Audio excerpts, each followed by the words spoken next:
బీజేపీతోనే తెలంగాణ అభివృద్ధి అన్నారు కేంద్ర మంత్రి కిషన్ రెడ్డి. గత 10 ఏళ్లలో అధికారంలో ఉన్న బీఆర్ఎస్ ప్రస్తుత కాంగ్రెస్ సర్కార్ దోచుకోవడానికి ఎక్కువ ప్రాధాన్యత ఇస్తున్నాయని ఆరోపించారు.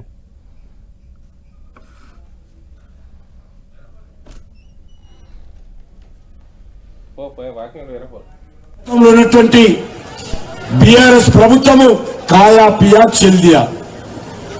ఆ ప్రభుత్వం కేసీఆర్ కుటుంబము బీఆర్ఎస్ నాయకులు కాయా పియా చెల్దియా. రోడ్లు లేవు, మా పొదుపు సంఘాలకు సంబంధించి పావలా వడ్డీ లేదు, ఇండ్లు లేవు. వాళ్ళు ఇవ్వరు, పోయినా ఇవ్వలేదు, వచ్చినాయన కూడా ఇవ్వడు. రాసిస్తలేను. వాళ్ళు దొరికింది మింగడమే సరిపోయింది, దొరికితే మింగడమే. ఆ రోజు కేసీఆర్ అనే కుటుంబం దోచుకుంటే ఈరోజు రాహుల్ గాంధీ తెలంగాణను దోచుకొని వచ్చే పార్లమెంట్ ఎన్నికల్లో ఖర్చు పెట్టడం కోసం చూస్తా ఉన్నారు.